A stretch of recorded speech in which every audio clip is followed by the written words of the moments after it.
Bodoland Plus Portal News ni नोंथांमोननिसिम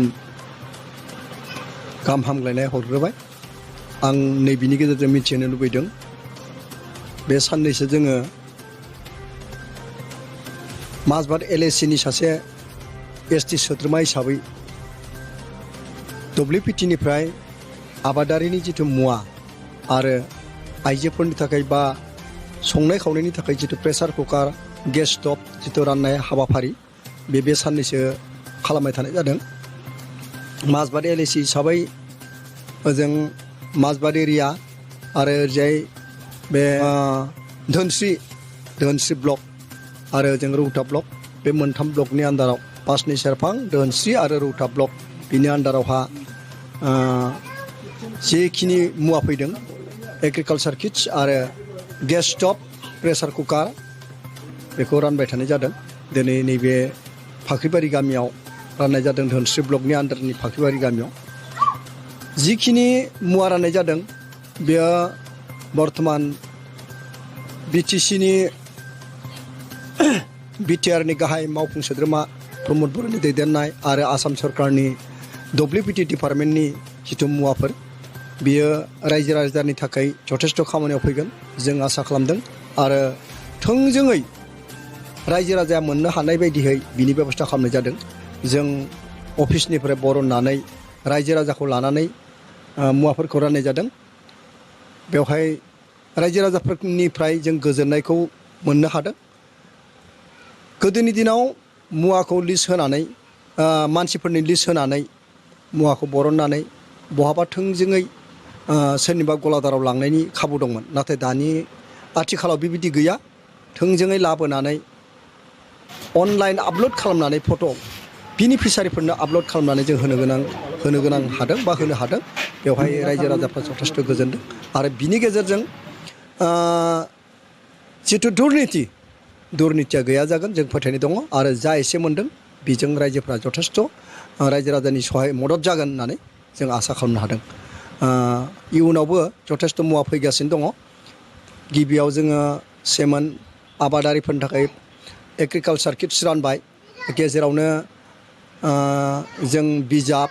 बायदिसिना रानबाय बिनि उनाव फरायसाफोरनि थाखायनो आरो माखासे मुवा रानबावनाय जादोंमोन ड्रेसफोर बायदि आरो बिनि उनाव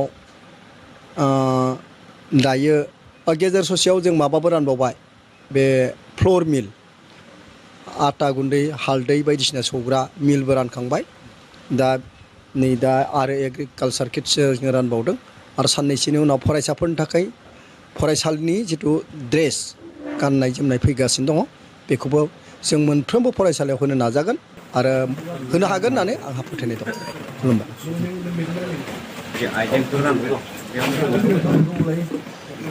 सिगांग्रो बड'लेण्ड निउज प्लास पर्टेलनिसिम आंनि गोसो गोरबोनि हामलायनायखौ बावहरनाय थाबाय नं 37 धोनस्रि समस्ति UPL-नि आं गाहाय नेहाथारि जानानै आं बेखौनो साबायखर बावगोन जोंनि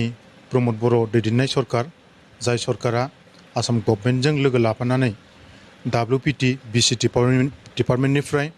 जे आबादारिफोरनि आइजें राननाय हाबाफारि बेखौ जों दिनै राननानै होदों जायफोरा गामियाव थानानै थोंजों आबाद मावनाय जायो बिथांमोनखौ जोङो सायख'नानै दिनैनि बे आबादारिफोरनि बे आइजेंखौ जों राननानै होदों आरो बेयाव आं गोजोनदों आरो आं बेखौनो साबायखर बावगोन पार्टिनि जानानै जायफोरा दिनै BTR-खौ सिफ जानानै दैदेनगासिनो दङ बिथांमोना जोंनो बे खाबुखौ होदों आरो आबादारिफोरा बिथांमोननि हेफाजाबजोंनो जे मोननैसो आइजेंफोर मोनदों बेजोंनो आबाद मावनो थाखाय मोनसे थुलुंगा बे मोनगोन होननानै आं आसा फारिदों इयुनाव जाखिनि फैगोन WPT BC डिपार्टमेन्टनिफ्राय जों बेखौबो थोंजोङैनो रायजो राजाफोरखौ लाफानानै जोङो बेबायदि सुबिदाखौ होलांबाय थागोन होननानै जों आसा फारिनो थादों गोजोन्थों आच्छा नोंथाङा दिनै बे WPT BC बे डिपार्टमेन्टनिफ्राय जि एग्रिकालचारनि जि मोनदों? आं गिबियावनो हामबाय होनना बुंदों। थारमाने दिनै बिटिआर सरकारनिफ्राय जे बेसेबां अनसुंथाइखौ होनो हादों बा मोनदों आं बेनिफिसारिया, बेखौनो आं बहुत गोजोननाय थादों आरो गोजोननाय दं आंहा बेयाव। बेखौनो आं बुंनानै WPTBC डिपार्टमेन्टनिफ्राय जि एग्रिकालसार एबा आबादारिफोरनि थाखाय जि